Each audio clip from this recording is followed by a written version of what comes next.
கள்ளக்குறிச்சியில் விஷச்சாராயம் குடித்து சிகிச்சை பெற்று வருவோரிடம் கமல்ஹாசன் நலம் விசாரித்து வருகிறார். அந்த காட்சிகளை பார்த்து வருகிறோம்.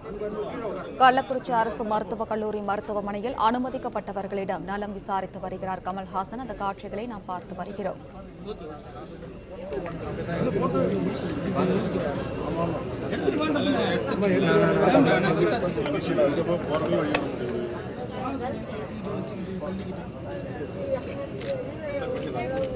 கள்ளக்குறிச்சியில் விஷச்சாராயம் குடித்து சிகிச்சை பெற்று வருவோரிடம் கமல்ஹாசன் நலம் விசாரித்து வருகிறார்.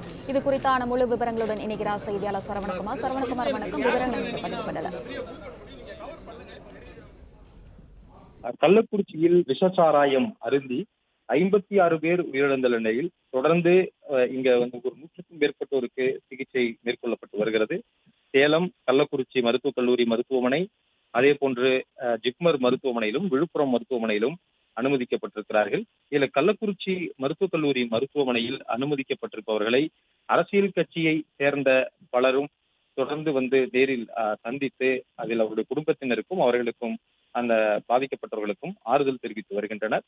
இந்த வகையில மருத்துவக் கல்லூரி மருத்துவமனையில இதுவரை அனுமதிக்கப்பட்டவர்கள்ல 31 பேர் உயிரிழந்திருக்கக்கூடிய நிலையில 111 பேர் தொடர்ந்து சிகிச்சையில் இருக்கிறார்கள்.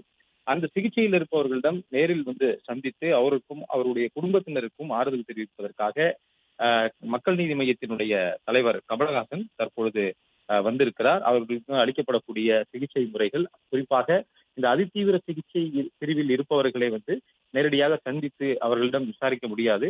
அவர்களுடைய குடும்பத்தினரை சந்தித்து அவர்களிடம் விசாரித்து விட்டு, அதே போன்று சாதாரண வார்டுக்கு நலம் தேறி மாற்றப்பட்டு சாதாரண வார்டில் இருப்பவர்களை சந்தித்து நலம் விசாரிக்கிறார்.